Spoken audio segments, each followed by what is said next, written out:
Let's talk about guys and emotions. Here are some insights you may find useful on this topic. Men have just as many emotions as women. Hard to believe, right, guys? So why don't they open up about their emotions? Why does everything have to be about the logic of the situation? Why does he focus on accomplishing things at the expense of his relationships? These are among the most infuriating issues women face as they try to bridge the cultural gap to create a loving and emotionally deep relationship with a man.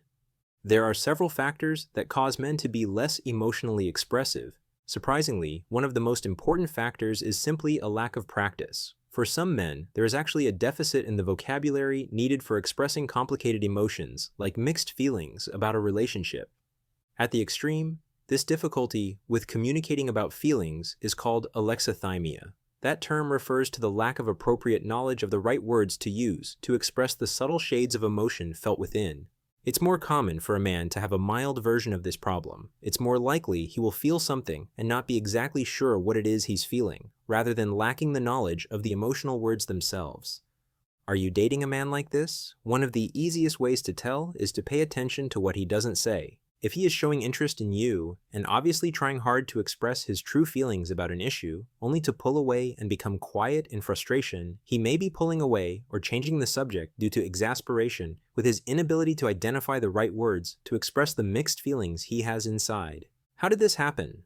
Well, the truth is, he grew up in a different culture than you did. Men don't grow up sitting in circles on the playground sharing their feelings. They grow up spending their time trying to accomplish things in larger groups of boys, with a focus on external goals that you can see in the physical world.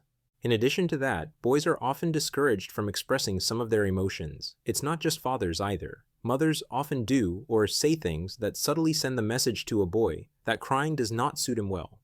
In addition to all this, men have a great fear of appearing weak. Expressing emotions like joy, elation, or excitement about a job promotion will be easy for your man. Admitting that he's feeling insecure at work will be far more difficult for him. You're more likely to see an irritated version of your boyfriend than a true expression of the mix of fear and sadness driving his irritable mood. At beirresistible.com, we teach a specific method for bypassing a man's difficulty with opening up to his dating partner. If you want to learn more, you can find a link to our website in the description. There are ways of working with a man's need for pride and respect that will allow him to lean on you in an emotionally vulnerable way. When he learns to do this, you will be a part of a new world of deep intimacy that he has likely never shared with anyone in his adult life. Once a man begins to feel comfortable talking about his emotions, he will need time to fully develop his ability to express things of a subtle emotional nature. Give him that time. It will be well worth your while.